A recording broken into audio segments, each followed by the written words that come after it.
Good day, people. Wednesday webinars back for our third one. Who have we got today? What's your name? Where are you from? Hello.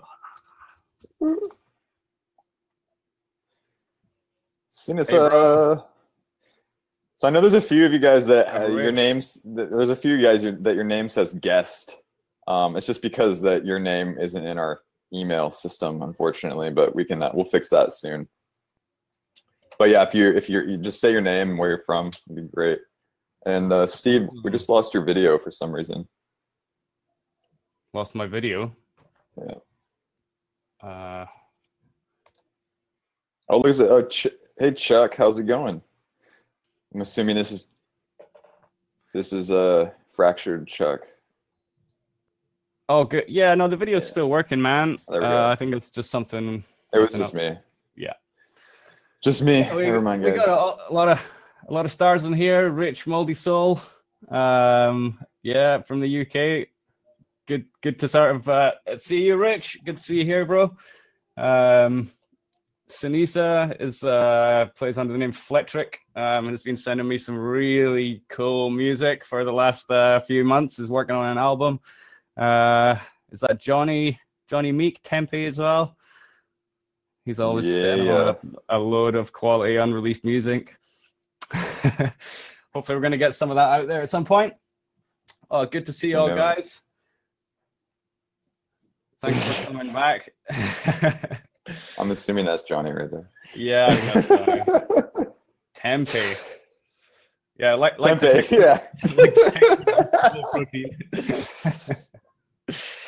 Oh, that's great.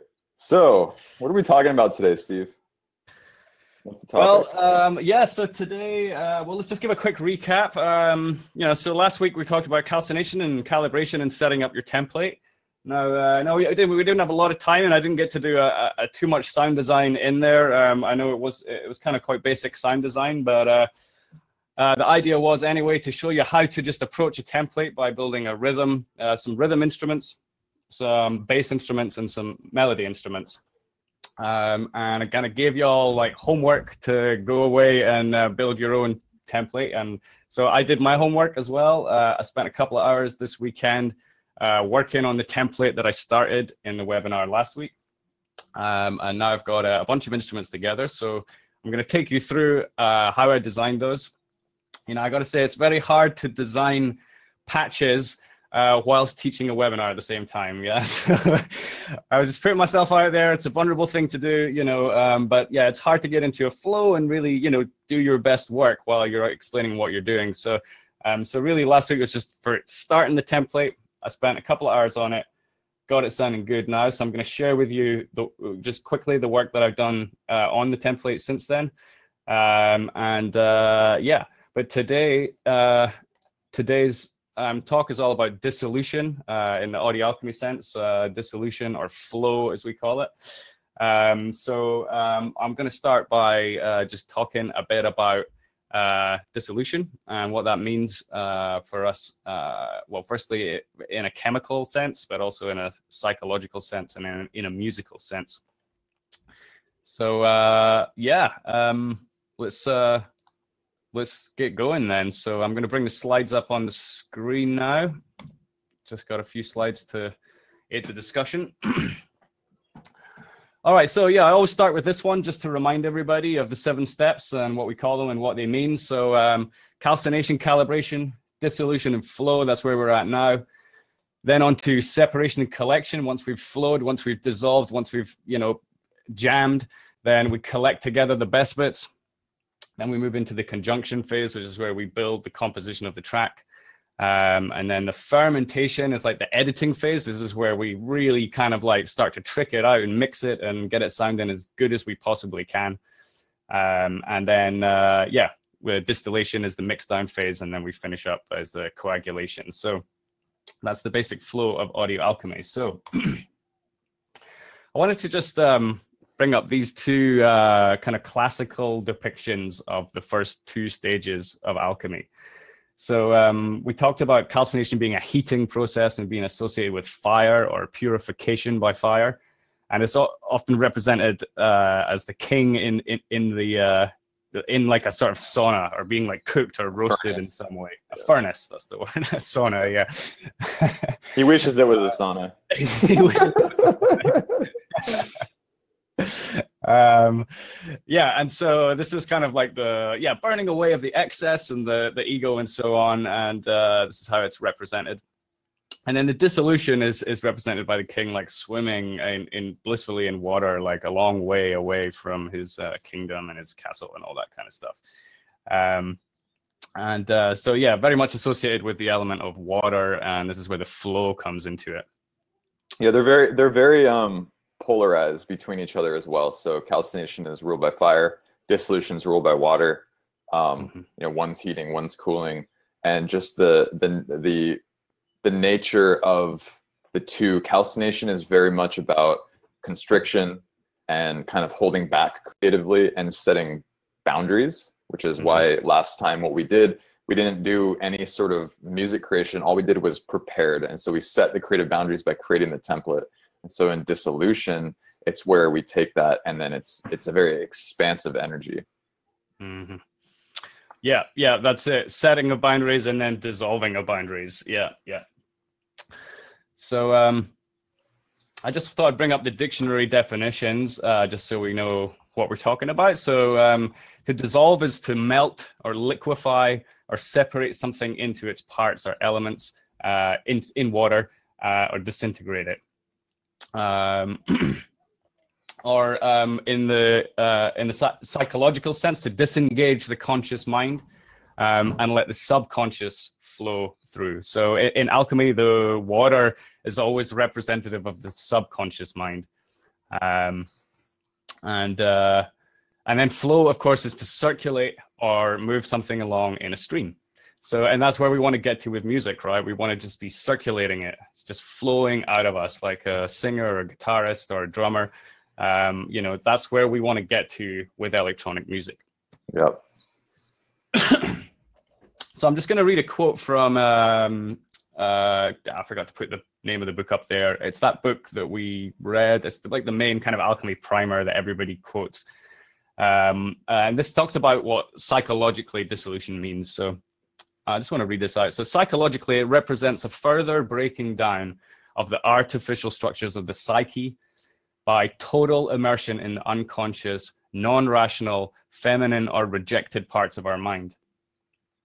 It is, for the most part, an unconscious process in which our conscious minds let go of control to allow the surfacing of buried material. It is opening the floodgates and generating new energy from the waters held back. Dissolution can be experienced as flow, the bliss of being well used and actively engaged in creative acts without traditional prejudices, personal hang-ups, or established hierarchy getting in the way. Okay, so there's a lot in there, but I think it gives you a sense of like what this dissolution means in a psychological sense and how that applies to music. You know, it's like you don't want to be, you know, within the flow state. You're not going to be thinking, oh, I'm going to make a melody which goes boop boop. You know, you're not going to be thinking out your melody. Yeah, your melody is going to come out from the waters of your subconscious because you've gotten your thinking mind out of the way. And this is the crucial part of what we try to teach here, is because it comes from the body. Like the subconscious comes through the body. We can all think things. We can imagine things and think them and then program them into the computer. That's one way. But we're trying to encourage this way of getting into the body and letting it flow from your subconscious. And this is how you can surprise yourself. You know, this is how you can surprise yourself with the music you create, or have these like happy accidents or just serendipitous things that just happen and sound really good because it's, you know, because you're well calibrated. You're well calibrated and you're in the right state of mind to get into a flow. Yeah, something that we've come to recognize too is that music that is born of the flow state, and you know, in the way that we've set the audio alchemy process, is the flow state is the beginning of the creation of the tune, right? So what we found is that music that is born of the flow state tends to be much more deeply satisfying, both personally as the artist and also for the person listening. So that's just something to consider. Yeah. yeah, I mean, that was really the big thing that shifted in my music, you know, from my older music that was like faster, you know, that was all coming from the mind. It was all like premeditated, you know, I was like thinking about what I was going to do and then making it happen and putting it in and fitting it and kind of, I was engineering the flow with my brain, if you know what I mean? So like the flow of the song was being engineered intelligently by, you know, premeditated thought. But then I started then spending more time designing patches and instruments and working with my controller so that I could just like flow for, you know, ages, you know, just changing, creating new music all the time rather than having to think of every individual sound intellectually and what I was going to create, you know. That's all about getting the mind out of the way. Yep. Okay, so this is just some correspondences with the idea of dissolution. In alchemy, in traditional alchemy, it corresponds with the planet Jupiter, the sacral chakra, the element tin, the metal tin, the zodiac Cancer, and of course the element water that we discussed. In chemistry, it's associated with corrosion, which is the dissolution of boundaries, the corruption of boundaries. And the influences we're exploring here are the exploration of possibilities. So remember, calcination was a reduction of possibilities. We were like reducing our system to a fewer set of possibilities that we can work with. Now, this is about expanding, exploring all the possibilities within those limitations. It's about expressing your emotions, expanding yourself, you know, as you express more creative arts and, you know, sounds and things into the world, you're expanding your being. And this is about freedom. This is the creative freedom right here. Yeah. So. I just want to just add to that too. This what you said is creating, you know, freedom and exploring creative possibility within the confines of the boundaries that was set up, and that's a really, really important thing. I mean, I know it's kind of a common thing to think that boundaries creates freedom. And it's so true, because if we don't do the calcination process properly, then we can't properly get into the flow state. And this is just, as you'll see as we move along, each phase feeds into the next one. And so if we don't do a phase fully and completely, then it kind of dirties up the following phase and phases. So freedom is really a result of constriction. And it's kind of paradoxical, but it's true. Yeah. Yeah, totally. It's amazing. Yeah, sometimes like the most strictest of limitations can produce like the craziest amounts of creative freedom, you know. I always just think back to like some of the early like computer game music, you know, and tracker music and stuff like that, when, you know, we just had like four channels on a vertical tracker with like these like little 8-bit, you know, oscillators and stuff, and the music that people would make within those you know, tiny sort of like digital limitations was just phenomenal. So it's psychologically, we talked about this, about the subconscious. Since here's about purification of feeling.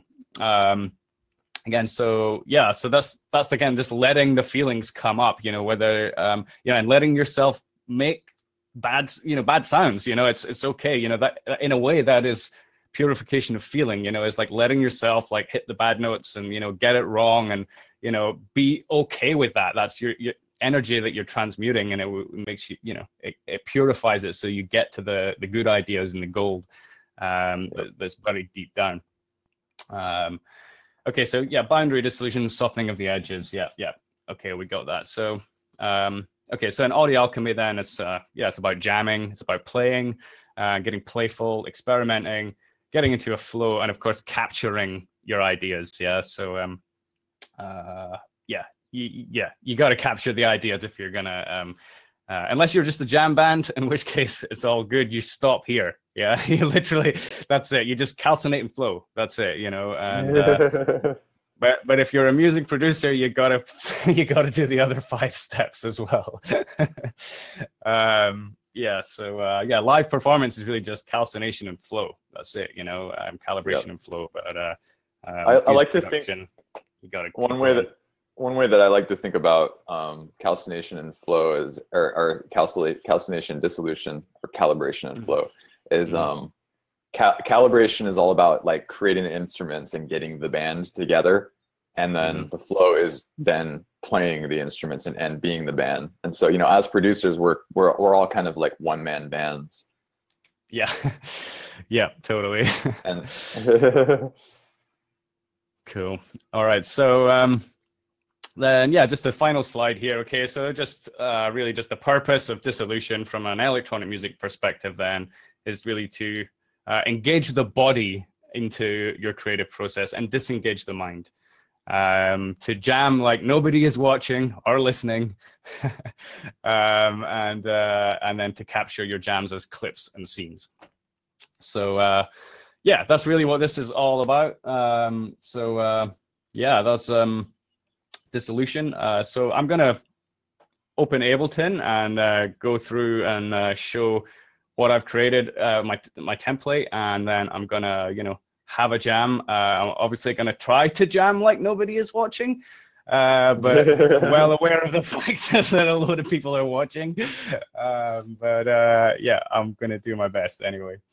If anybody has any questions that come up at all during any of this, you can just type it in the chat, and I'll make a list of questions that we can answer at the end, the Q&A. We'll be doing does anyone have any questions now about dissolution or the sort of alchemy or psychology of it, or perhaps anything you'd like to add on creative flow? I'm just curious. I mean, I think that, like, has everybody here experienced being in flow state?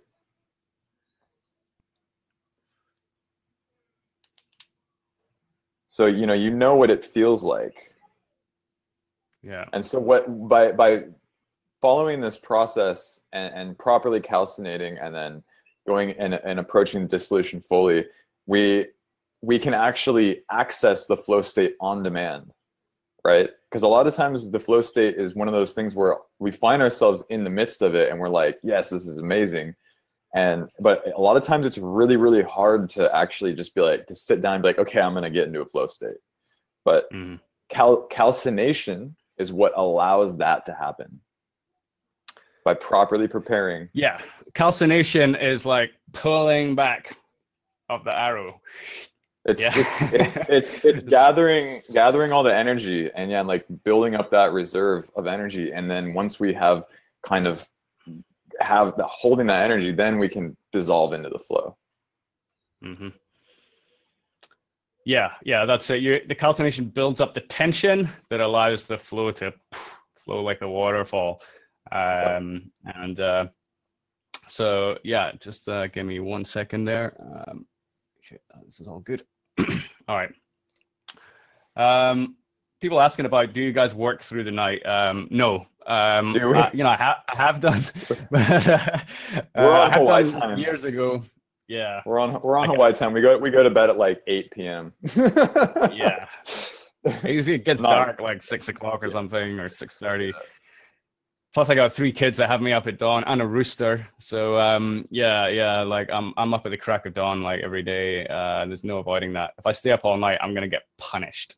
Basically. Yeah. Well, as the old saying goes, early to bed and early to rise makes a man healthy, wealthy, and wise. Wealthy and wise. Yeah, there you go. I've not heard that for years. Yeah.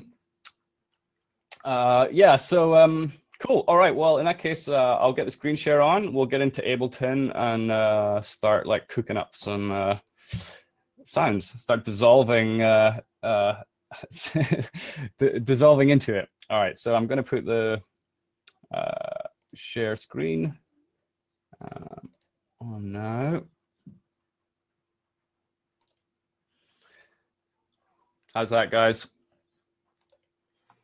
Splendid. You got it. Okay. All right. So last week, I just sort of started putting the template together, and I opened a couple instances of Serum and was just kind of messing with it. And I just want to say a few words about that, because like what I've tried to do when I'm teaching people this is I've tried to stick to as minimal a set of plugins as possible, because I don't want to just like overload you with like plugins, and then you end up feeling like you have to go out and spend all this money on plugins in order to make music. That's not my intention. Like, I really believe you can make good music with whatever it is you have, and you should, definitely, that is the attitude of the alchemist, right? The attitude of the alchemist is that what he has is the lead, the energy that he needs to transform into gold. Okay, so whatever you have, like, it's how you work with it, how you calibrate it, and how you play it that determines the music. Okay, I'm not saying you have to have this plugin or you have to have that plugin. Don't care what plugins you use, really. Okay, so like, yeah, I just want to make that clear. So I used Serum because I've been tried to stick to that in these classes, because it was like simple and it was cheap, and everybody seemed to have it or whatever. But I've used Serum a lot, and now it's not that inspiring to me, and that's what happens. If I use one tool too much, then it just becomes uninspiring. So I used a bunch of different synths, a bunch of different plugins in this, and I'll show you through them.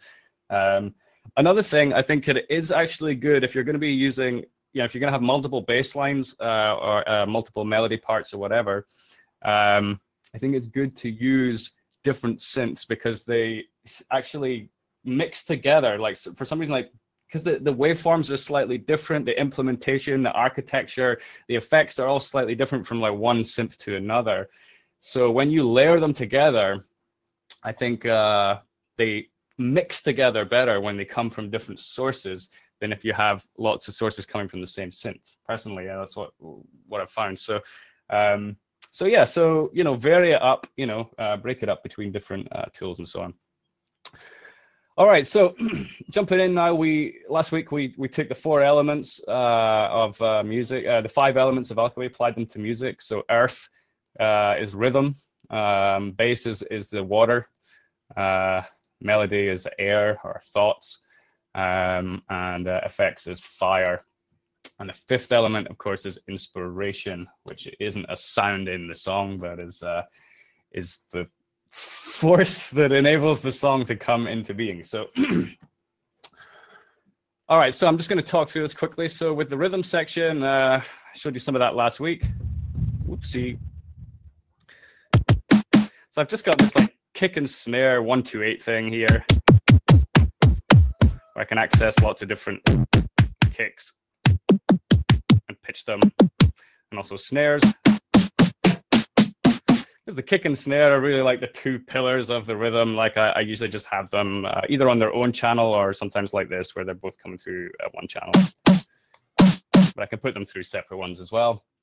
I've also got a synthesized kick using bassism, and I brought out all the parameters here so I can control them on my push.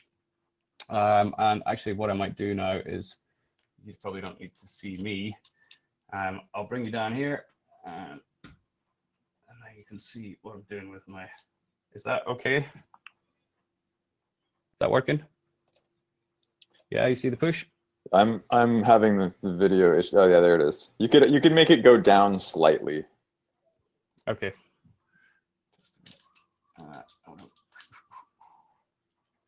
All right. Yeah, that's good. Okie dokie. So yeah, so I've got a synthesized kick there with bassism, and just I brought out all the different parameters so I can tweak it and jam with it. I've got this kit, which is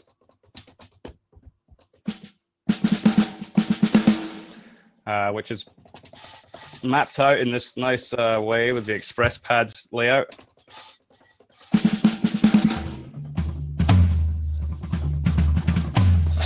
Just so much fun to play it when you have the double pads like that.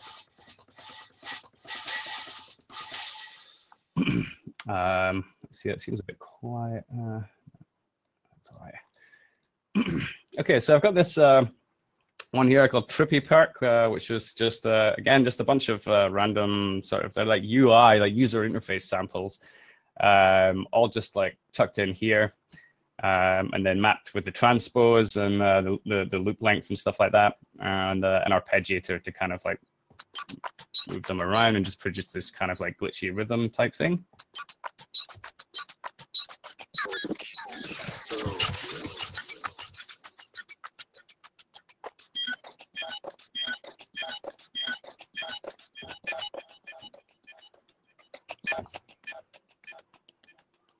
bit quiet, but yeah, I'll address that later. I've got a bunch of just hi-hats here, just hi-hat samples, really, just for quick access to those.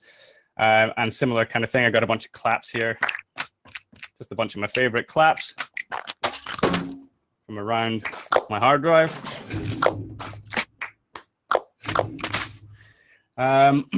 And I've got Reactor Ultra Loop, which is a great way of just generating really cool glitchy rhythms super easily. And so I often use that to just like get glitchy rhythms out into audio to help get a flow going.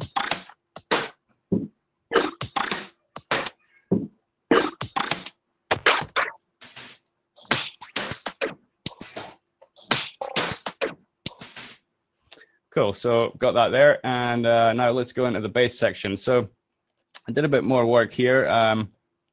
I started with, sorry, a second. Where are we? Yeah, so with that. Let's open that up. So I started with just a Serum sort of pluck bass.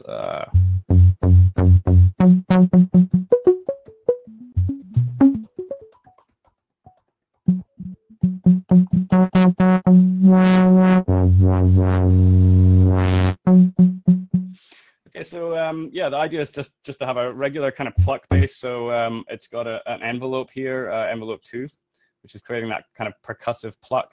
And I've given myself control over the decay. No, I should have control over the decay. Oh yeah, there it is. And the size of the pluck. That's the modulation amount.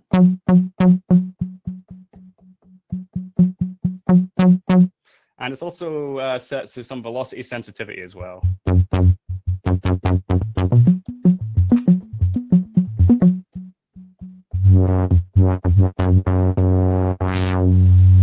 Okay, so that's just quite simple bass. That's just probably just going to form like the root note.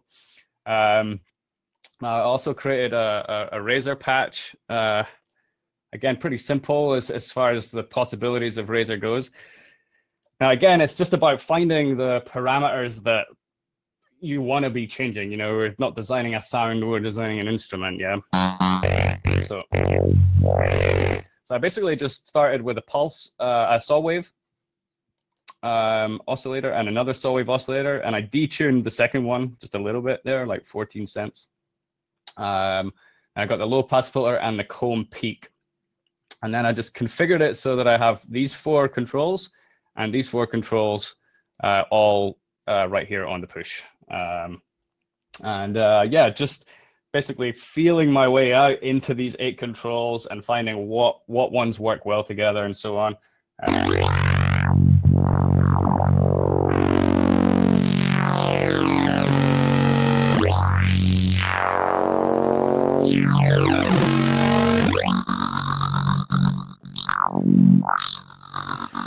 Man, Razor sounds so good.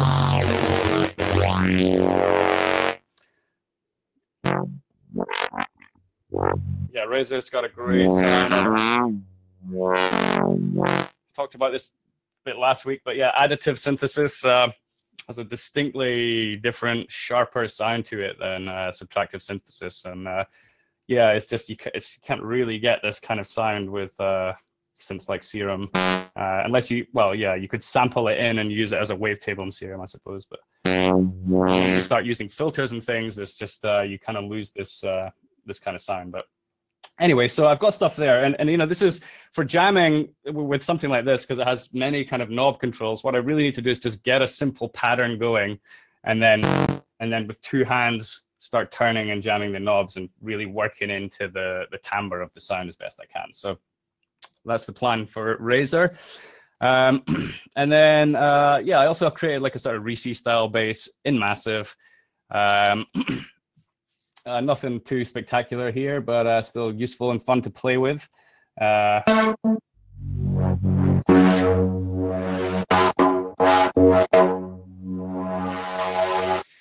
So in a similar way, I've got 2 saw wave oscillators here. One of them is an octave down from the other one, and they're both detuned by like 11 cents with respect to each other. And then I'm using this all-pass filter, which is kind of like a phaser. I've got that mapped to the velocity. It's kind of helping to change the tone of it, you know, kind of make it more like the harder I press it. But I also have velocity mapping down here as well on the phase modulation. So this velocity here, this is the velocity mapper here. And that gives it some nice kind of velocity sensitivity.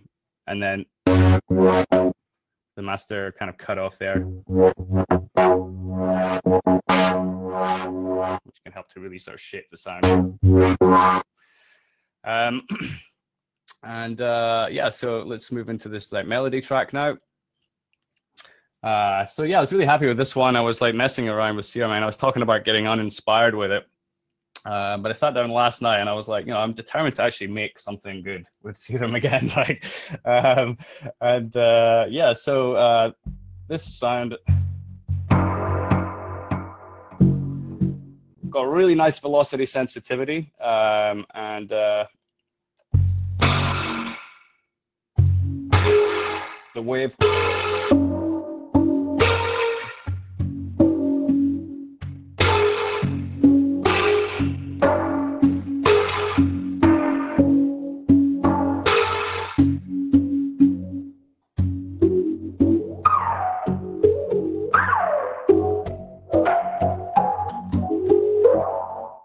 Just really nice juicy timbres there, like.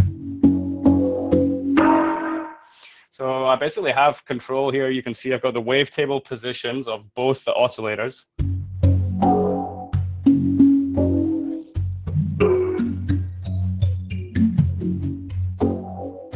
And the wave warp as well. This one here, the sync. The cutoff. Resonance. And I'm using got the hyper detune here as well, which is in the effects here. It's this hyper thing. It's like a kind of unison type effect. So just controlling the detune there just makes it kind of wide and kind of chorusy. I've got the envelope attack and decay here as well.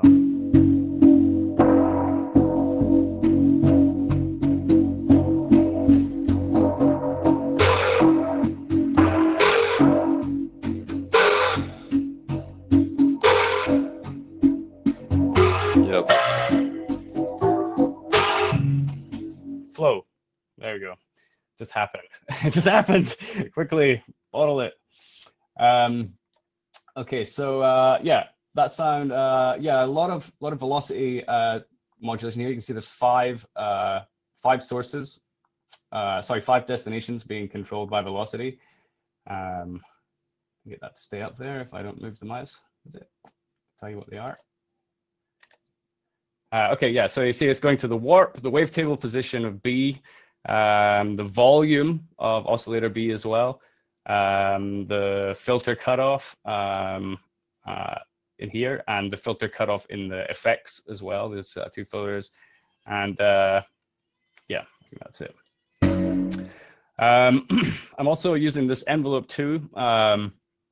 Here, one of the things I did, which was quite nice, is just putting a little bit of envelope on the filter mix, so that like at the very beginning of the sound, we see the filters open, and then it sort of then decays into a sort of low pass state, and that just like lets through some of the buzziness of the waveform in the initial hit, but then kind of like, you know, brings it down to a more filtered sound right after it. So if I turn the decay down,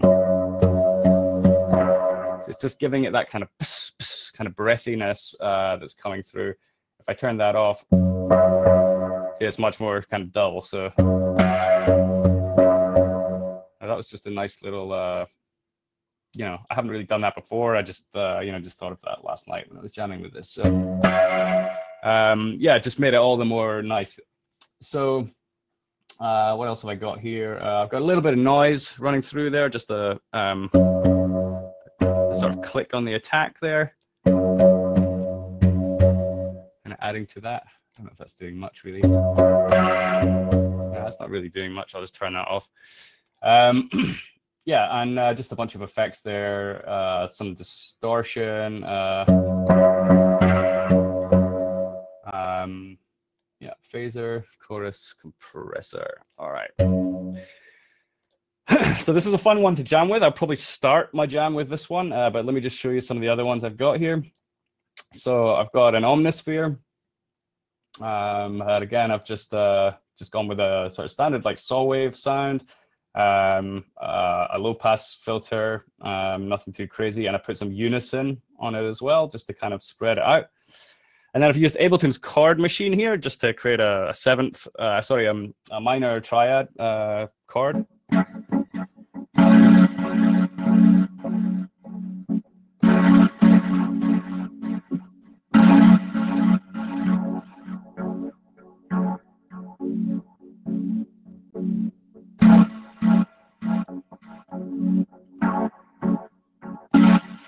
So yeah, just trying to get some like sensitive kind of chord thing there. I can obviously just turn that off and play my own chords as well. I quite like the chord machine and just the kind of immediacy of just doing chords on a single key, particularly some of the larger chords like this one, the old Jimi Hendrix chord.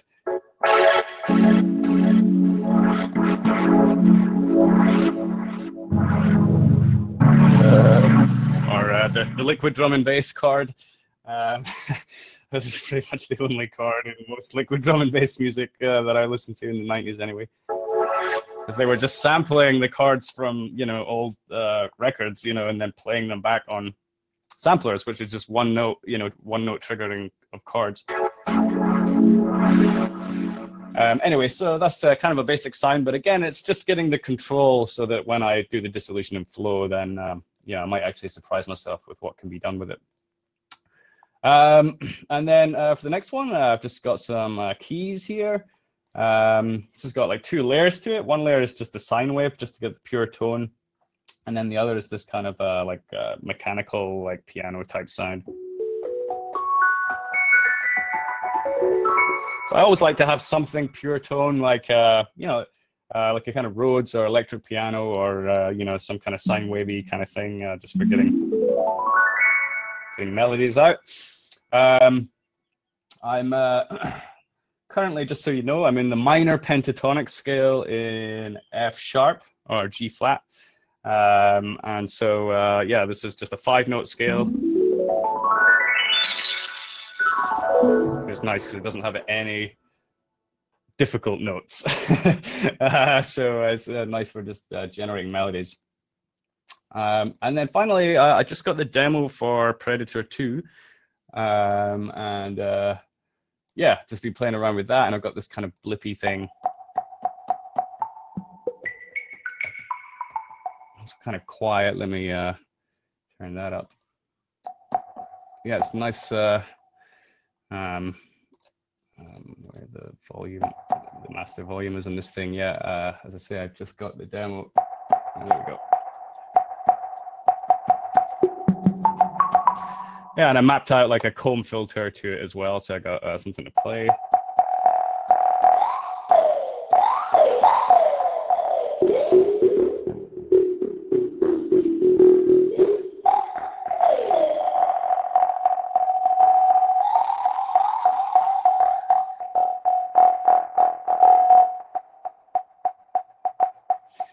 And a grain delay here as well.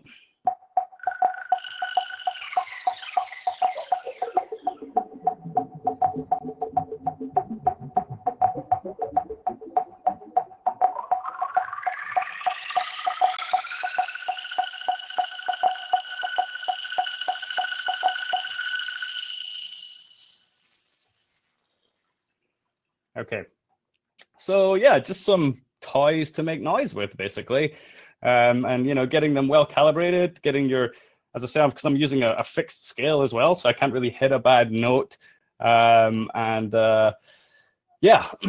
got I haven't actually put anything in the effects yet, but That's just because I generally come to like effects and stuff later in the process. They're not really integral to the track. You know, really the track is rhythm based and melody. I just want to say just to point out too, with the way that we map the elements to the aspects of the tune. So we said earlier that the fire is effects, but it's actually also dynamics. And so the fire element comes in of actually the dynamics of you playing the instrument. So just like, yeah, that's it. Yeah, that's a good point. Yeah, it's like the fire is really dynamics, and effects correspond with fire because effects are usually just dynamic effects, you know, things like risers, you know, going up, or you know, reverse cymbals, and you know, things just to create movement like fire moves, you know. But really the element of fire in music is your dynamic movements. Yeah, it's the gaps, you know, it's the the rhythm, the way you express the rhythm, you know. You know, it's like there's a million ways to do a 4 to the floor beat, right? I mean, it's still just a 4 to the floor beat, but everybody brings a different fire to it, you know, a different aspect of like how they express that 4 to the floor beat, you know. So yeah. Anyway, so yeah, I'll make effects and stuff in some of the later webinars, but you know, since this one's really just about getting the flow going and getting the kind of main tune ideas going, I'll leave effects for later. All right, so I said I was going to start with this sweet saw thing, so that's what I'm going to do. Now, one way to like really get into a flow, to like help get into flow, is with delays. You know, so back in the like quickly to the dictionary definition of flow, it said it was something that circulates, and you know, the delay and rhythm, you know, these things circulate, and they help us to get into a flow. But what's nice about delays is it kind of like it tails off. It's got a natural kind of musical quality, whereas a rhythm, you know, obviously is like kind of can be very fixed. So I like to get things going. I like to work with delays. I've got a delay here called Repeater, which is a new one from Slate Digital. Just got it a few days ago. So it's just you know, a vintage model delay kind of thing, and also got a reverb here as well, which again is new in the Slate Digital package recently. Pretty cool. So anyway, those are just set up there. Just some standard settings. So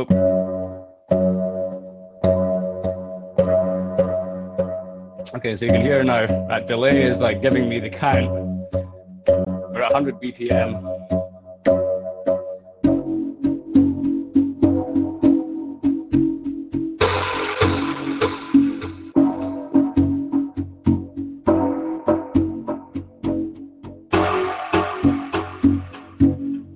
Right. Way. What was that? That was absolute. Just be that. Okay, so I'm gonna just start now by just recording and like a sort of syncopated rhythm with this patch, and see where it goes.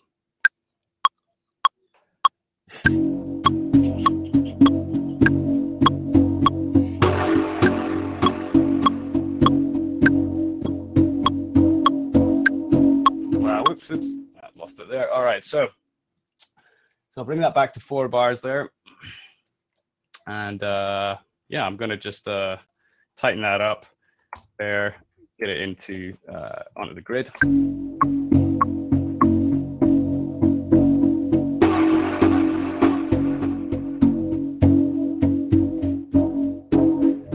So now I got the velocities there.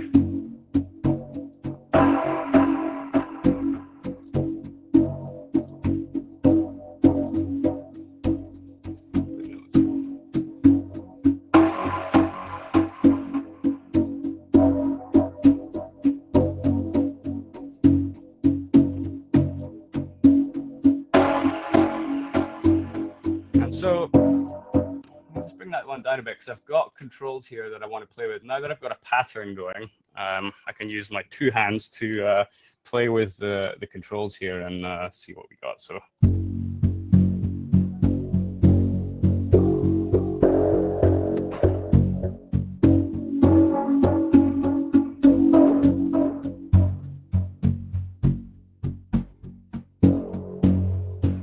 like maybe going up the tempo a little bit.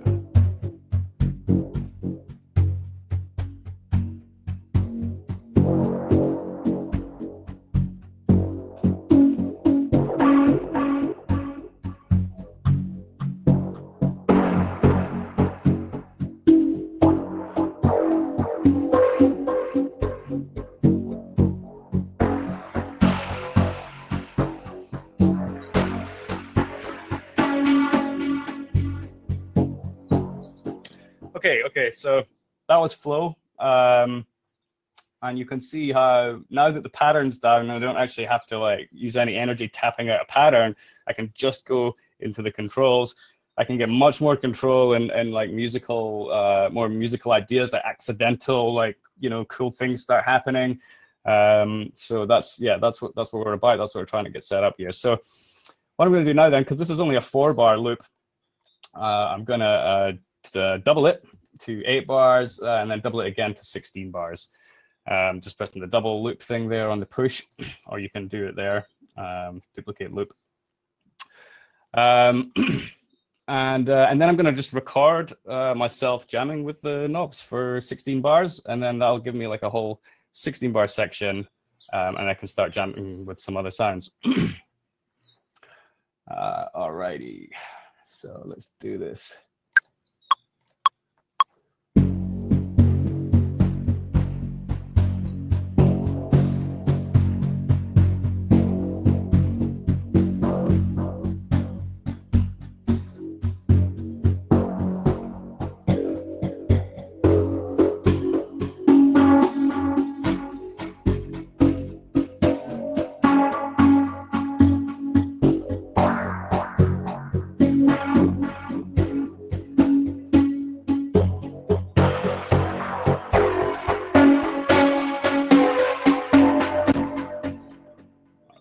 So that should have recorded. Let's have a look. Open the envelope section here. There we go. That's the wavetable position, the cutoff, the attack. That's not really doing much. I'll just delete that. Clear that envelope. And the decay. Yeah, I'm going to delete that one as well. Probably just I'll tweak that again. But yeah, the other two seemed like it was a pretty good take. So yeah, so now then, rather than having to like come up with a jam over a 1-bar loop or a 2-bar loop, which is how I would used to, now I've got a 16-bar loop with a whole range of different like feelings and sort of like moods in it, and it just gives you a lot more, a lot more to work with. So now I've set up. Let's have a look. What have I got here?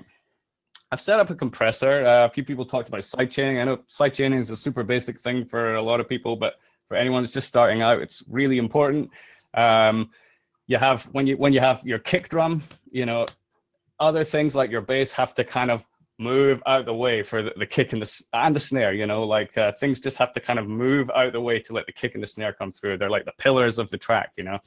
And this is done with sidechaining. So I've set up here with I've said the sidechain input is the synthesized kick, so now if I go to my rhythm track here and select the synthesized kick, and I start playing that, it's gonna dip down the volume of that lead in a kind of rhythmic way. So let's just watch that now. So.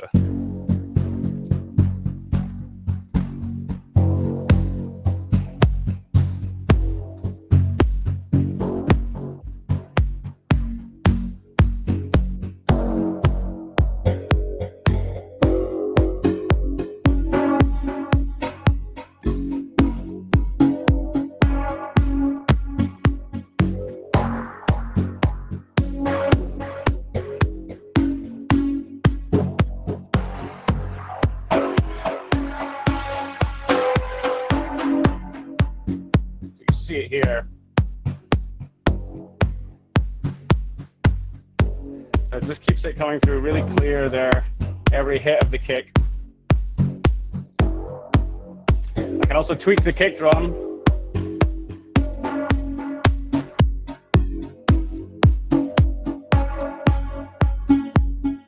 I want to have it nice and deep, or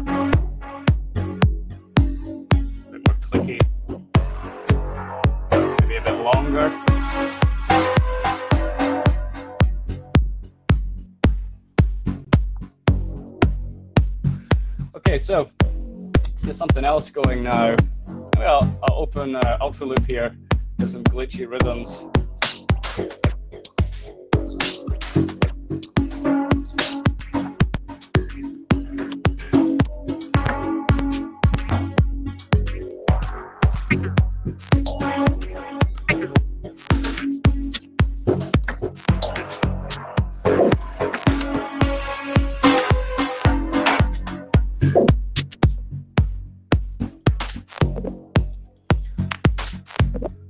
So there's some good ones in there. So what I'm going to do is I'm going to add an audio track here.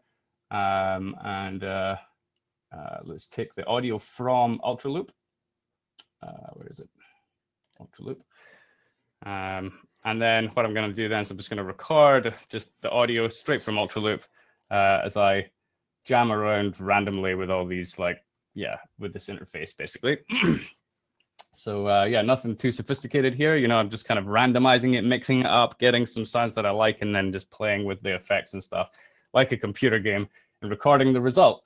And the fact is, like, most of it comes out really usable. There may be a few bits you don't like, but then you can just edit them out of the audio. It's easier to have a bunch of stuff and then take away what you don't like than it is to, like, make every piece of it, you know, intentionally, I find. So, all right, let's do that then. So here we go.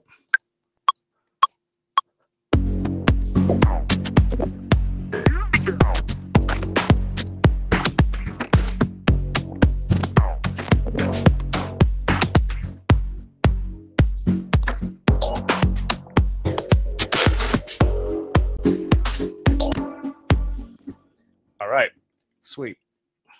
So I'm gonna just turn off Ultra Loop now. I got myself like a 8-bar loop there. Yeah, that'll do for now, just to get things going. And sometimes what I do, like for like glitchy percussion and stuff, I want it to be, you know, again, a lot of the time what we're doing is we're emulating dynamics, right? So we're using a kind of digital on-off system, but we're trying to make it sound like an analog, like dynamic flow. And so sometimes to do that, you know, you can just do things as simple as like changing loop lengths, you know, and not having the loop length a multiple of 2, you know, but having something like 7, for example. So if I bring this down from 8 bars to 7 bars, now it's going to loop around in a more a less predictable way. And so when it plays back around, all these hits are going to be in a different part of the bar when they come around again, and that just makes it feel like more natural, more flowing. It's a little bit more kind of disorientating, just kind of pulls you into the music a bit more. So yeah, let's see, we got that there now.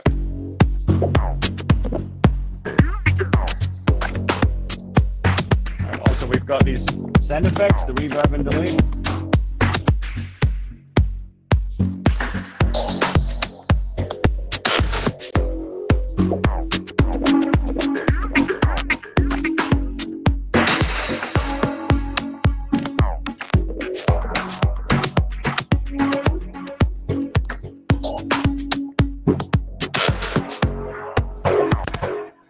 So yeah, let's call that glitch loop. Yes, sir. Is everyone still with me? Everyone's still there? Yeah, cool. Alrighty. Make sure I haven't just been sitting on my own with disconnected internet for the last 10 minutes. Cool. Okay, so we got a little glitchy loop, we got a kick drum, and we got a sort of lead drone thing going. All right, cool. Well, that's just 3 tracks, and already I'm feeling a lot of potential here. Okay, so yeah, I'm trying to, obviously we're trying to move away from this idea that you need like 100, you know, tracks of sounds or 200 tracks of sounds to make a song. You know, it's like when you have really good control over a few things, you can make music that's just as rich and diverse sonically, with just a few key instruments. So where am I going to go from here then? So, well, I'm just going to keep flowing really and jamming. So I'm going to have a play with this little kit here. I feel like some ride cymbals might be nice right about now.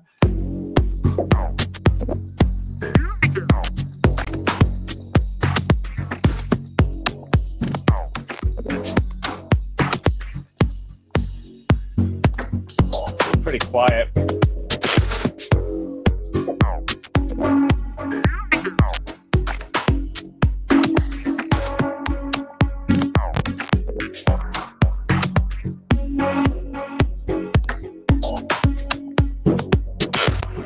thing I'm just going to do quickly, I'm just going to take the sidechain compressor here and hold down Alt, and that will copy it, and then I'm just going to add it onto the glitch loop there.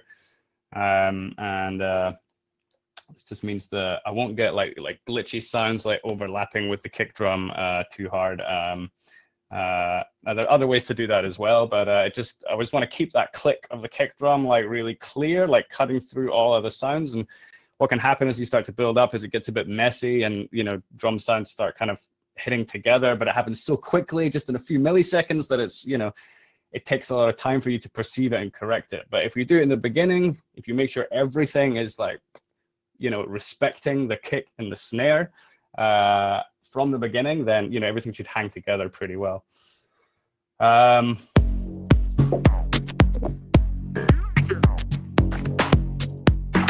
Okay, so I was going to put a gain on this kit here.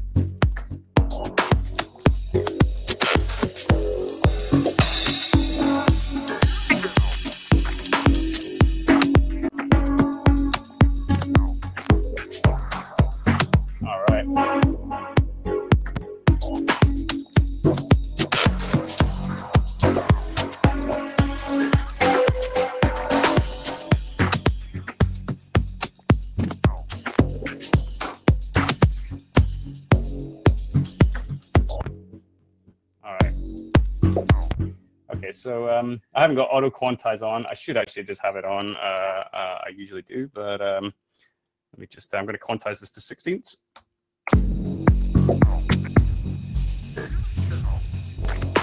Auto quantize. 16ths on.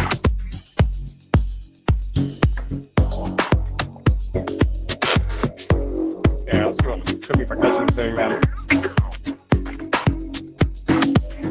So I need to boost this as well. Compress on here too.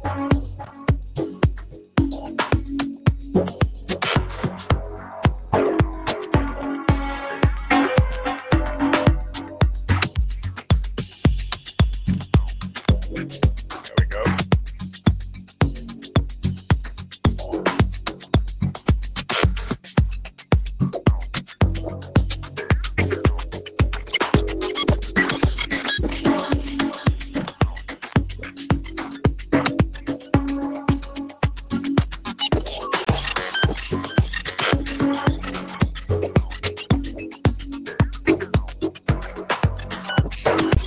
Let's get something in from that.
Okay, so just starting to get, just some simple elements like claps and things, and just, jamming out with these patterns. And yeah, I can go in and sort of edit them now. Some of these are a bit long, like, so let's see, let's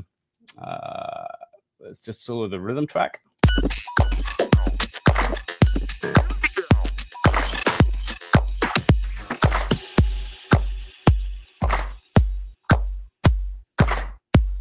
take like this clap here. It's a bit long. I'm gonna tighten it up.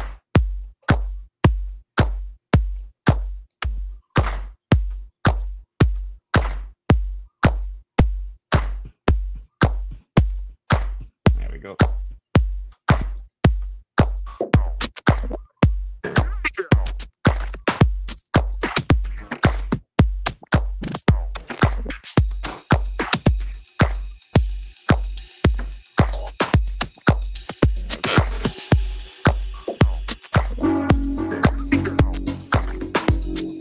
Okay, so now let me get some chords. Let's see. So I'm going to take away that Hendrix chord for a moment and just go with the minor triad.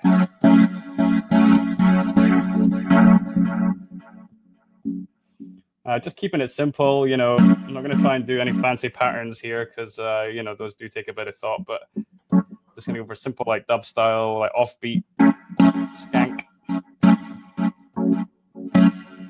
I just want to get this sound dialed in a bit more.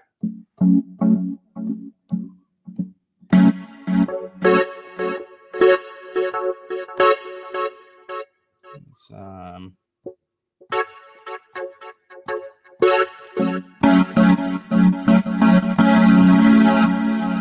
of distorting a bit here. It's really that thing there, yeah.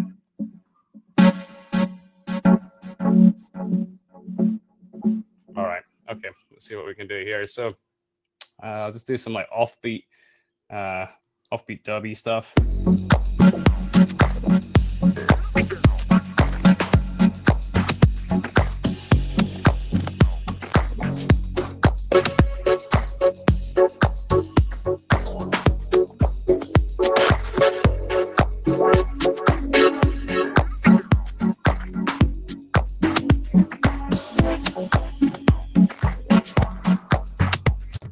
I'm just going to record in that on the offbeat, and then I'll shape the sound some more once the patterns are down.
So anyway, you can see how you can just have fun with that, just like tweaking delays and tweaking the filters and stuff like that. And you know, that is music. At the end of the day, you're just moving the properties of the sound in a rhythmic way, up and down, up and down, up and down. Like all music works that way, really.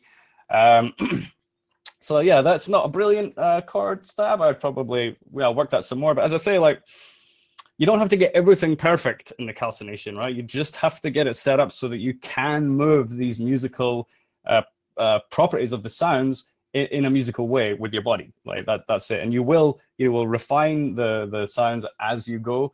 You know, always I'm refining right to the end of the project, you know, so it's not that you have to get everything perfect to start. It's just that you have to get control over it. So I just want to say that, like, add something there, Andy? When you really commit to this process and really commit to properly calibrating your instruments, properly calibrating your template, and then, you know, getting something like the push, whether it's the push or something similar, something that just gives you that granular hands-on control. And then you commit to practicing that flow state and the dissolving, like, you'll quickly find that what ends up happening, and let me turn my video back on. what ends up happening is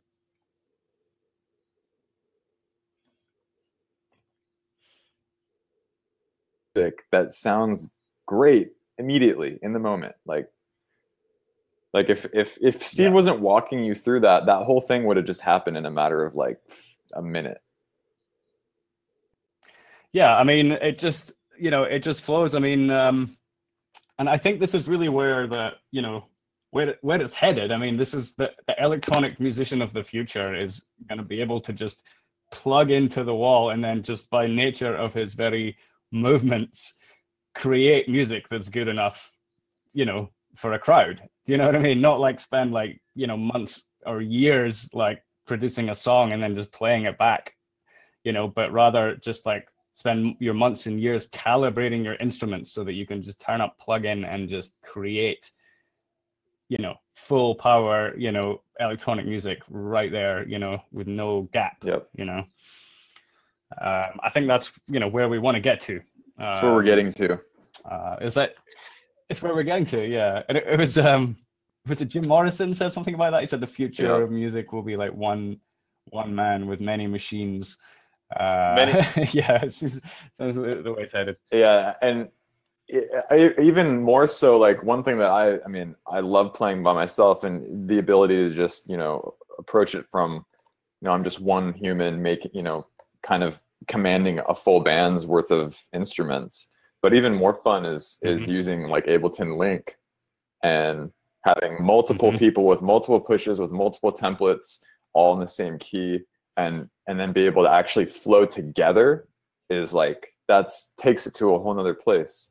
And I mean, some of my like favorite moments as a musician, and like some of my favorite moments have been just like being in the studio with Steve, and then we'll just hook our stuff up and just start jamming. And like, I mean, what was it like the first time we did that? We pretty much jammed the same like general jam for like 5 hours straight, and it never got old. Yeah, never got old. Like literally, it was just because it just keeps on flowing, And yeah, we the Ableton Link thing is really amazing. It becomes like a close thing to a mind merge that I can imagine. When you're both just controlling the sound on that level of detail, being mixed together in sync, in key. It's it's pretty special. Chris says you're no longer a producer, you're a musician, and I think that's so true. And that's it's like musician first, and then the producer side of it is like we take the musicianship and then we're able to polish it and turn it into an artifact that can be listened to again and again and again. But the musician aspect allows us to actually just have things happen immediately, right? Like when a band plays, it's immediate. There's no delay between thought or intent or inspiration and what you're hearing. And so this system allows us to actually approach electronic music from that perspective. Yeah, totally.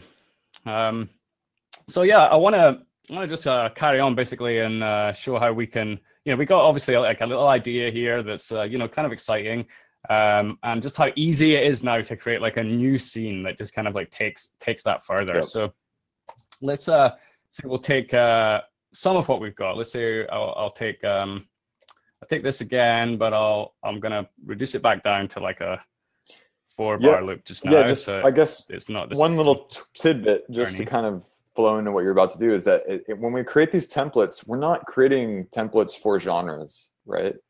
Like these templates are genre agnostic. Yeah, I know. Like it doesn't. We could create tech house, we could create down tempo, we could create ambient music, we could create whatever we want with these templates, and that's a really important thing to understand. And so like Steve, you could just he's going to take it in a whole other direction using the same exact sounds. Yeah. So let's go back to this one again.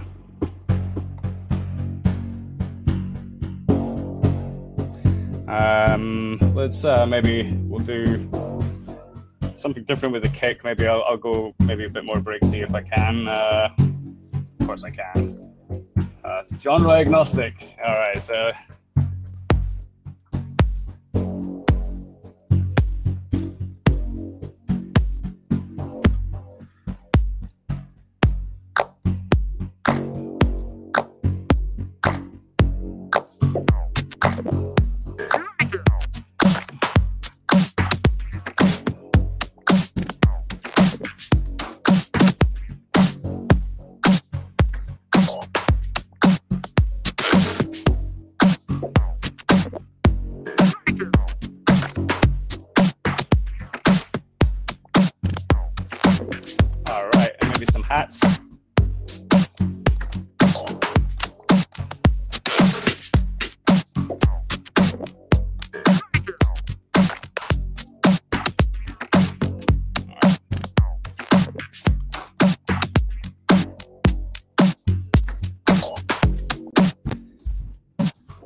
going.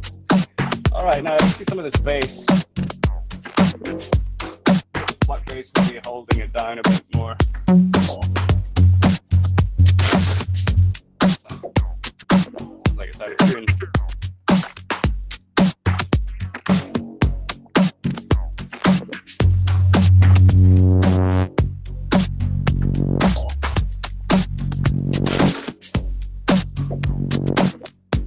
Okay, so before I carry on there, let me not forget that we need to sidechain the bass. Important. So I'm going to put it. Oh, there's one there already. There we go. I was already ahead of myself. I just didn't have it turned on. But yeah, so I put the sidechain compressor on the bass group because really, yeah, just at the moment anyway, all of these sounds are going to be, you know, I'm going to want them to be reacting to the kick drum. But I'm using a snare drum here as well. So what I can also do is duplicate the compressor, Command D, and then I can take one from the snare as well. And so now it'll. Okay, so this is the gain reduction. You see it's just turning down the volume in response to the kick and the snare.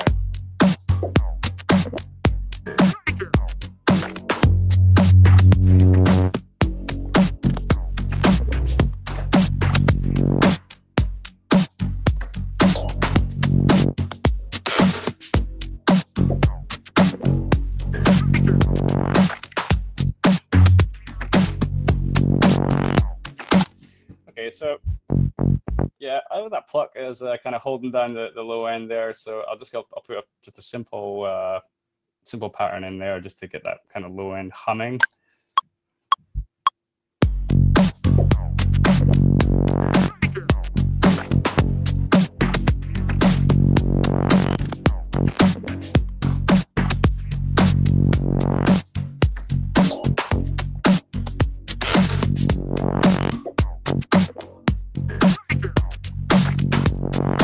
Again, with the razor, so as I said, I need to be able to really go in with both hands here. So I'm just going to get like a simple pattern.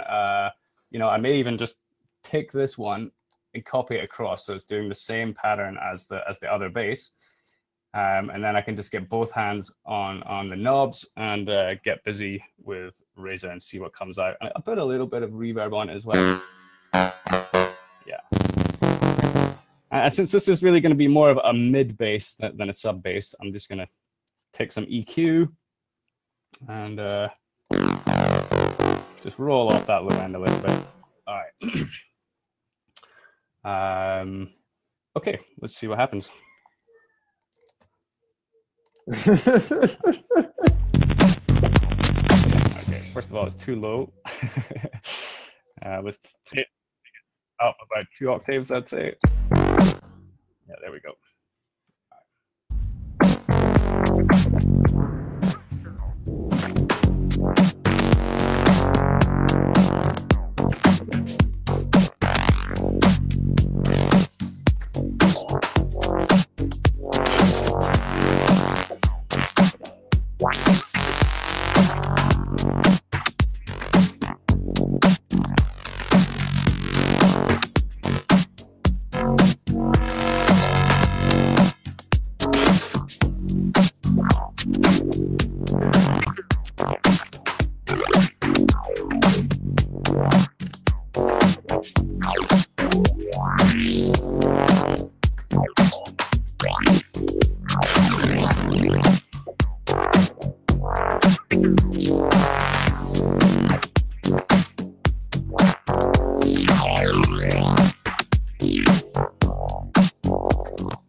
Something was starting to come there. I'll just do a jam. So at the moment it's just 4 bars again. So I'm gonna double the loop. We'll just do let's just do an 8-bar thing for now. So all right, here goes.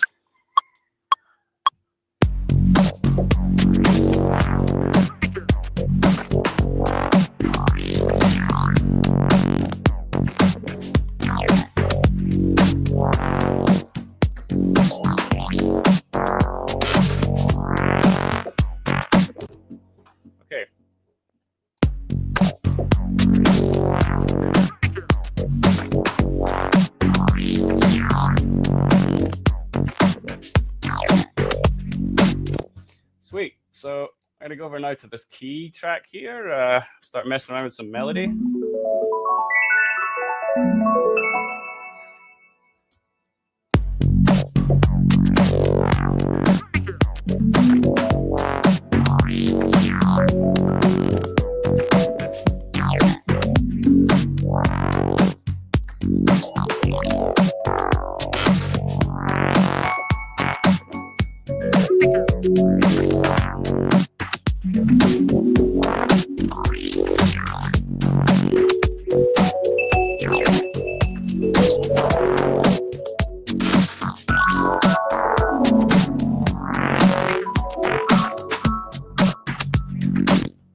Just do a random sort of jam here, and I'm going to show you how, just by getting some like random sine waves and running them through effects, multi effects like tantra or glitch or something like that. I'm going to use tantra, but yeah, how running these like kind of just like little blobby sine waves and stuff. Yeah, just real quick, I just wanted to note that like the quality of this jam is, it's got like a bit of a gritty bite to it, you know. It's a little bit it's just got like that kind of edginess to it, and this kind of melodic little plucky element is very like soft and pretty.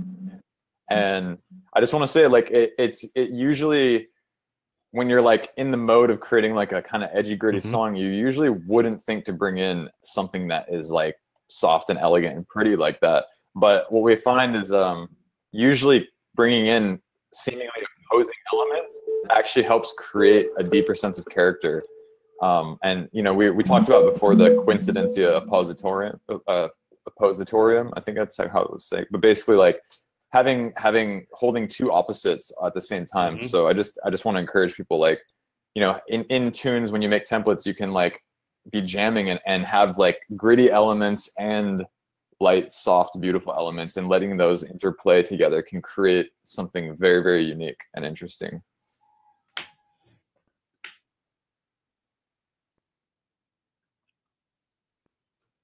Yeah, totally. That's it. It's all about the balance of opposites, you know. As was it Yegon once said, if you're gonna bring someone down, you have to bring them back up again. You know, it's your job as a musician. It's always to bring them. You always got to bring them back. You know, wherever you go. But yeah, I would say that, yeah, you know, as my music's developed, it's become more about how I can have the super like zen, like melodic, like chilled out aspect, and the super dancey, like calisthenic body workout at the same time. Yeah, so it's like really that's the two opposing extremes I'm always going for. I want my melodies and my pads to be lush and uplifting, and yeah, just take you away, and for the beats and the bass to like really, you know, make you make a fool of yourself on the dance floor. So yeah, all right, so yeah, I was gonna just record some keys and then run them through some effects and see what comes out. So let's do this.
Factory default preset. There we go.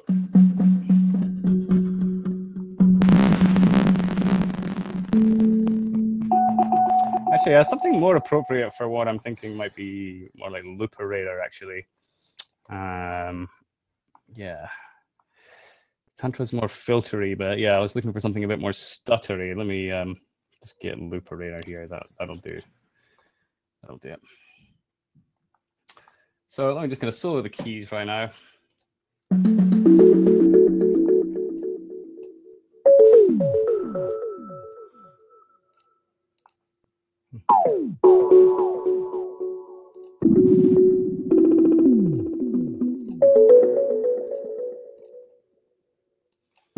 It's just adding in little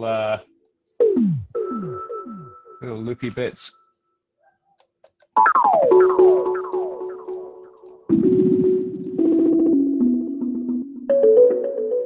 You can rearrange the slice order and stuff up here.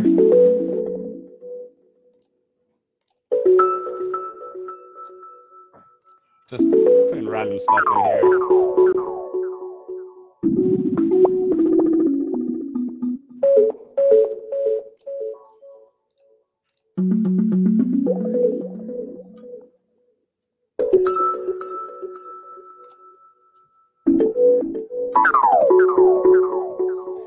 So, you know, I do this because, you know, I love the psychedelic sound, and you know, so I like to take sounds and make them more psychedelic. That might not be how you want to express yourself, but yeah, like this is how I do it. You know, I just get nice sounds that I like and then run them through effects and just get all the parts and really start to just separate them. I'll go into obviously the separation in the next one, but so let's just hear how that just sounds anyway.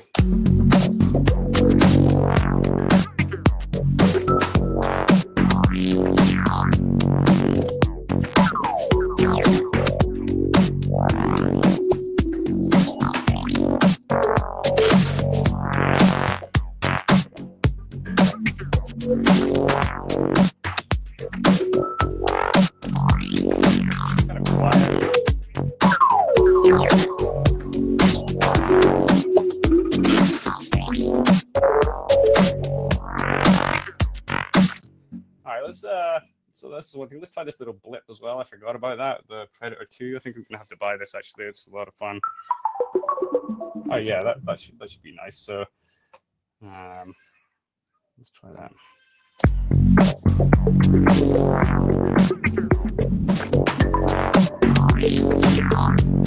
More volume.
Just messing around there. See, just a bunch of random notes, you know, but you get it in, it gets quantized, you know, it was an arpeggiator pattern already, so it's obviously already quantized as well, and it's locked within the minor pentatonics, so there's not going to be any bad notes. So now I've just got all this like tonal rhythmic content, which I can then just run through, you know, effects and things as much as I want. And again, I'll just give you an example. I'll just copy this looperator over and see if we can just make it do something a bit more crazy.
Yep.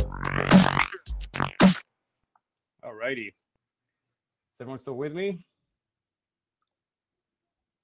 All right. Cool. So yeah, that's the time. That's the hour and a half. Like I think managed to cover a fair bit in that one.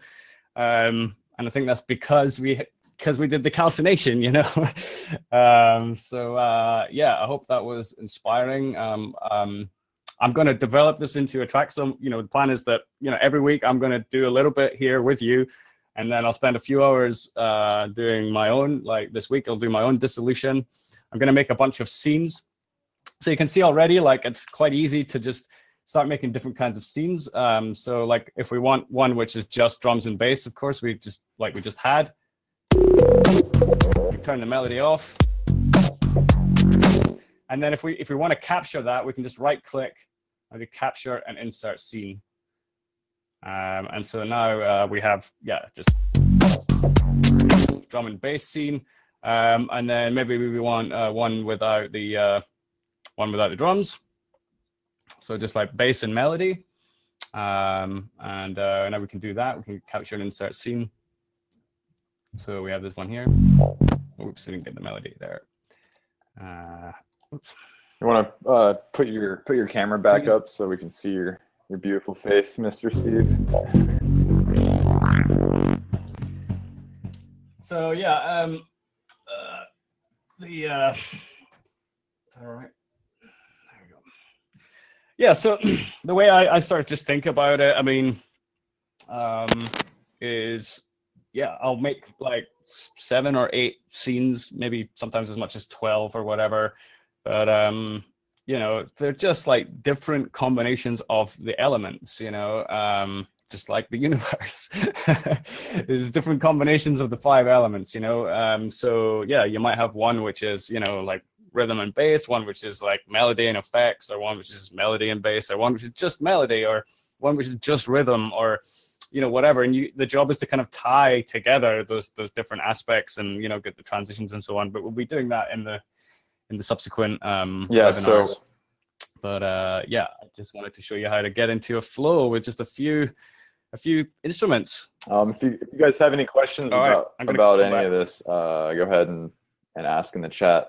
And so next week, the topic is going to be collect and separation, which is really where we're going to be drilling into working with scenes, creating scenes, and preparing, and just basically working with all the jams that we created in the flow state, and then turning it into workable material that we can then turn into a actual composition. Mm-hmm. Yeah, yeah. So that's my intention. As I say, I'll go away and I'll make a bunch of scenes, and then we'll come back and we'll talk about all what went into that, and you know, do a bit of live separation and scene building in the next webinar.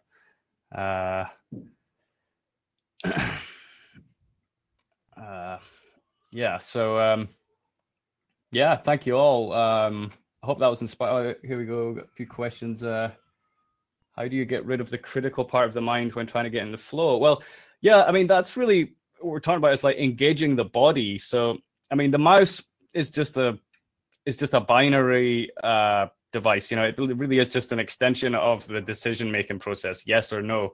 So as long as you're using the mouse, you're always engaging that part of your mind, you know. So like when you get into controls, if it's piano, keyboard, or, you know, just some knobs and faders, whatever it is, but yeah, just turn them like a child, you know, playing, you know, in daddy's car or whatever, you know, just like hit all the buttons and turn them and turn the wheel.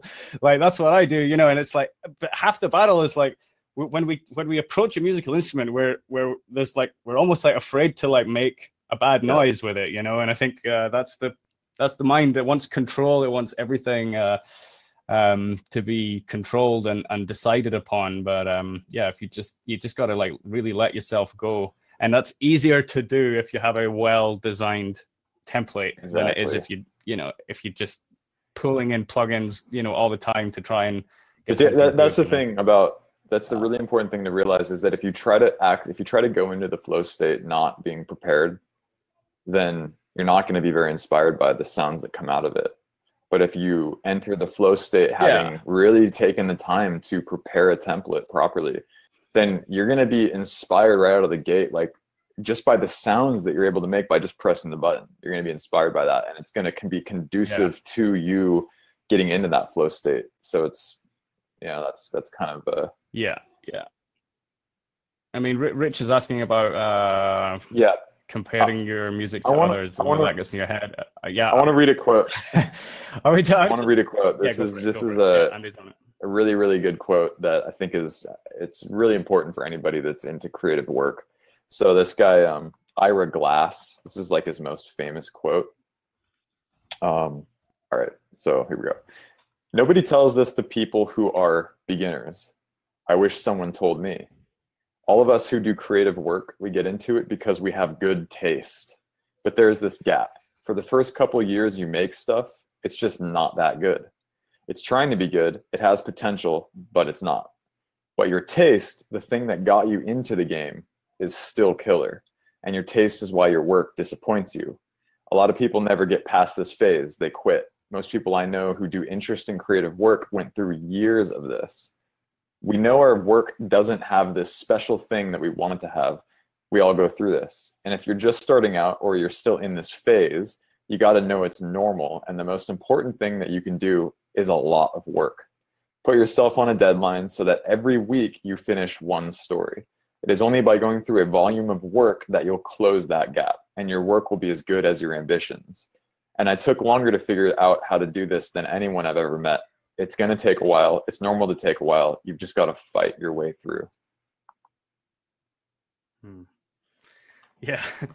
Yeah, there's definitely a battle aspect to it. I mean, you're always battling with yourself. Yeah, like you say, with your own head, your own ego and stuff. And that's why the calcination is the king. The king represents the ego. Yeah, so that's the ego is your inner king. It wants to control everything and own everything and be like, oh yeah, it's be in charge of everything. So like, yeah. So and that's exactly the calcination stage is what addresses what you're up against, right? That the thing, the mind is just like, no, fuck you, just like always just right there. So yeah, yeah. And the thing about like not really giving a fuck about what other people think, like, it definitely comes with time, because in the beginning, you obviously you want to be liked, you want people to like your music, you want to be successful, you want to make people happy and all that, and I totally get that. But then I guess you reach a point where like it's just you have to do it for you, like for your own process of healing and purification that comes from your creative expression. Yeah, it's like that's it's the only reason to do it is for the music. Yeah, I mean, people would do it to fit in, but yeah, you could do it to fit in at first, but then what happens when you don't like the people you're fitting in with or whatever, like it's like you just do it for your own expression, like, because you have to get it out, you have to get it out of you for your own growth. And that's the alchemy. That's what we're trying to teach here. I mean, I'm not going to go into this now, but there's a great picture of an alchemist's laboratory that from like 600 years ago, this painting, and right at the front of the lab is musical instruments, and it's this is from 600 years ago, and music plays an important part in alchemy that we didn't even realize when we were getting into this.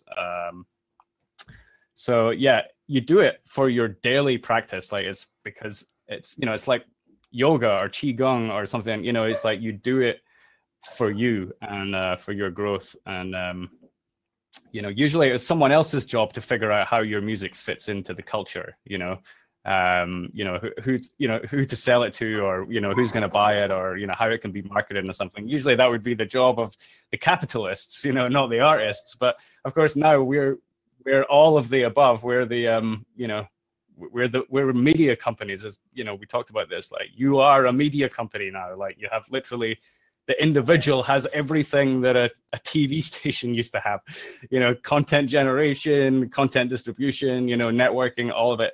Like, you know, we are our own media companies now. Yep. Yeah, I forget where I was going with that, but yeah, you know, times basically, are changing. yeah, like that's the biggest thing for me, just in that whole battle of, you know, having the fruits of my labor not meet the aspirations that I have, is, you know, the thing that really helps me the most is just kind of coming back to the point of, like, I'm making music for me first and foremost, and that's really all that matters. And when I approach it from that place, everything just is better. And when I make music to try to please other people, it just doesn't flow the way that I'd like it to. So, yeah, the whole thing, Audio Alchemy. Yeah. David Bowie. Yeah, David Bowie said that, you know, artists do their worst work when they start doing it for other people. Yeah, it's like, of course we want to be liked, and we want other people to like it, but yeah, you know, but that's not the primary reason to do it, is not to get friends. It's because our soul has a need to be expressed, and that's it. That's the reason. Yeah. And wait, the thing is, if you express yourself dishonestly, right? So if you're anticipating what you think the culture wants, and then you think to satisfy that, what you're going to end up doing is you're going to end up bringing people and opportunities in your life that aren't in alignment with what you really want, you know, because you were manipulating the culture, and now the culture starts manipulating you. But if you express yourself honestly, and you're just your soul honestly, then the people who are going to come into your life are the people who, you know, need to be in your life, the people who help you, the people who feel what you feel. And, you know, yeah, it's like, it's got to be honest, first and foremost, you know. Yep. So yeah, make your own group of weirdos. That's what I'm doing, you know. Like, that's what Audio Alchemy is, you guys. Make your own culture of weirdos. Thanks for joining us in our weirdness. It's like, if you like it, come and join us. If you don't, bugger off. Don't care. Yeah, pretty much. Yeah. So Kieran was asking about the compilation. Yeah. So. Okay, so we started running a compilation for people who'd been to the retreat so far, but obviously now we've opened things up to a new group of people who are coming at us through the webinar and stuff, which we've now, everyone's coming on to the Facebook group. Yeah, everybody's welcome to the Facebook group now. Yeah. So we want to do a series of compilations. We haven't done one yet. It's still, you know, an experimental phase, but I guess if anyone wants to submit a track for the compilation, then really the thing that we want here is we want people to use the alchemy. So, you know, we're taking people step by step through it, a week at a time, and giving people, you know, then like 7 to 8 weeks to actually make a track, and take it through it every step of the way. So if, you know, so we want to hear tracks that used alchemy, yeah, because that's the only thing that's going to tie together the music on there. This isn't just some track you find on your hard drive that you can't get a label to take or whatever. We want people to like use the alchemy process, you know, just embrace it, you know, I mean, and work with it and see what comes out. So also by all means, if you, this compilation, this first one is actually, the theme of the compilation is calcination. So, you know, we want people, kind of the prerequisite is that you use the alchemical process to make the track. And then while you're making the track, there's sort of a meditation on the calcination phase. And so, you know, as much as we can, you know, it's like your own interpretation of that first phase of calcination or calibration, and whatever that means to you, however that shows up. Yeah. But that's kind of the common thread. Yeah. Yeah, I would see it as, you know, I mean, this, you know, I've made tracks using Audio Alchemy, but this one that I'm going to make, you know, I'm going to make a track over the next 6 weeks as well. But this is going to be the first one I'm really like deliberately, as I'm teaching the steps as I'm making it. So this is going to be my tune for the compilation, this one that I'm, it started today. So yeah, I'm really excited about that. I mean, as I say, we're not really talking about genres or whatever, but if your music is just really extreme and unpleasant to listen to, then it's not going on the compilation. Yeah, we want it to be, nourishing music, just like, make it feel good. You know what I mean? There has to be some creative control at it. I just want to put that out there, as a disclaimer. But yeah, we'd love to hear what you guys submit, and how you interpret the process in your do something work. You haven't done before. Like we really want to encourage everybody to do something interesting. This is an opportunity to break out of what you've maybe grown accustomed to. And also, just to note, the deadline for the submissions is December 1st. So yeah, December 1st. Yeah. Wait, does that give us? I believe. Right? Do we have time to do? Yeah, we got 5 stages left. Yeah. Oh yeah, 5 stages in 5 weeks. So when we get through this through to the coagulation mastering phase, we'll be right there at the near the deadline. Sinise is asking, are there any situations where you decide to switch to old workflow? Never. I mean, it would be like going back in time, or making my old music again. Like it just can't really go back. But the thing is, I think the thing to understand is like the workflow, like whatever your workflow is, like you're still using those 7 steps. I mean, it's just a question of how much effort you're putting into each one and which order you're doing it. You know what I mean? So like, you're gonna have to like calibrate something to get a noise. You're gonna have to do some kind of flow, even if it is just with the mouse.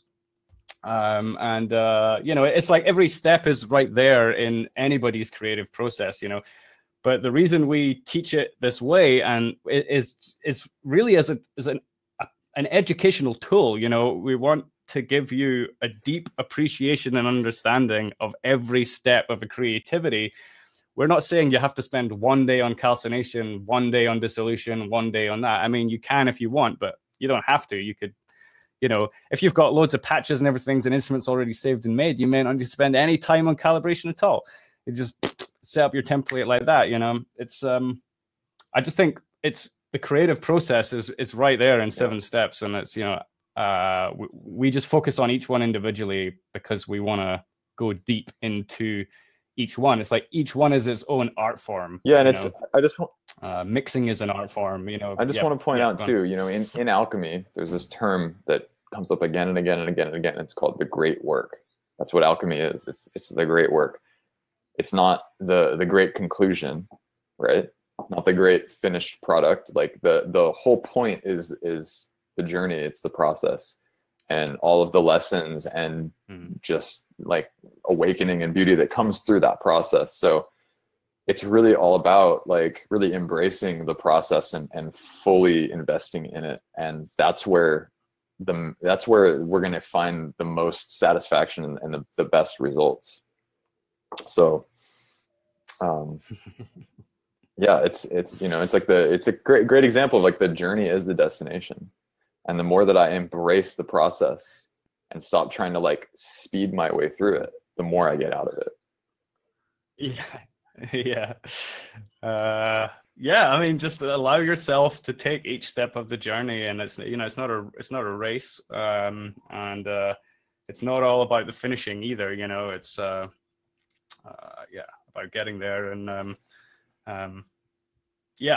and what happens after it's finished is a whole other thing, and we'll be talking about that way in the future. But right now, let's just we just want to help you all get set up and get jamming and composing and fermenting and there you go. Not the pursuit of happiness, but the happiness of the pursuit. There we go. Guest, thank you, guest. All right, guys. Well, should we wrap it up there then? It's a wrap. So if you aren't in the Facebook group, go to the Facebook group. It's Audio Alchemists, plural.